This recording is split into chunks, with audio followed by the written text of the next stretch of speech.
I'm surprised. And when you hear him, yesterday, for those who listened to him, rolling out a program of their campaign, you ask yourselves, will the two, and I said it about a month ago, I was here in Mombasa when I said, the two Luhyas, watabaki kwa mataa. That is Wetangula Moses and Wycliffe Musalia Mudavadi. Where are they now on the picture? If they will be attending Ruto's UDA meetings, whom will be they campaigning for? Ask yourself, this is a simple question. You don't need to read any political science and see how stupid these two gentlemen are. And I don't think I've been checking closely. These are not Luhyas. Luhyas don't behave like that. These people might have been imported from somewhere else. Check. And I want people to check, to carry out due diligence on these two people. I can't imagine. We are the second largest community in the Republic of Kenya. We need an uncompromising leader. Luhyas need an uncompromising leader. A year ago I said, these two parties must be collapsed. If they are serious, ANC and Ford Kenya, come up with one party for the Western Kenya people. And if you don't, what will they be implying? I said that two political parties, that is ANC and Ford Kenya, these are political commercial kiosks for the two guys. I don't know whether you people have heard. When it started circulating that William Samoei Ruto, there was a rumor, gave Musalia 300 million to put up his current home. I said no. Musalia had an insurance farm. Somebody told me, no, that farm collapsed. As he asked me, what is Musalia doing? He doesn't have any business. Apart from the two kiosks, the political parties, they have Fort Kenya and ANC.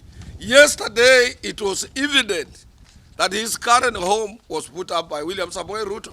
His NDC, William Samoei Ruto, contributed 27 million Kenya shillings. That's why I'm asking, where are Luhyas going to tap a credible and compromising leader in the two? And I want to tell Kenyans here and now that anybody who will be associated as an elder from Western, anybody who will be associated with either Wetangula or Musalia Mudavadi in Western, that person will suffer a serious defeat if he would be a candidate. Because Musalia and Moses Wetangula with William Samoei Ruto in Western Kenya will be considered as a person who has contracted a disease known in West Africa as Ebola. You will be acquiring a political Ebola from Musalia or from Wetangula. And you know Ebola has no medicine. So those are some of the few words I wanted to say. And those Kenyan workers listening to Mudavadi yesterday waited in an earnest to hear about how he will be able. He was talking about economy. Economy has some parts. Even his friend, William Samoei Ruto, says he has a bottom-up system of a growing economy. What was Mudavadi's? Mudavadi said, oh, money in the pocket. How does money jump into your pocket? Without having an idea as to how you can put some mechanism in place to spur economic growth and hence create employment and reduce unemployed youths. Nobody listened to him. He didn't talk about improving terms and conditions of workers in Kenya apart from lamenting Francis Atwoli. I have put labor movement on the continent of Africa together. We are running trade unions in Kenya professionally. We don't agitate for workers' rights. We negotiate for workers' rights. Somebody should tell Mudavadi, we negotiate for workers' rights. We don't agitate for workers' rights. Somebody should tell him.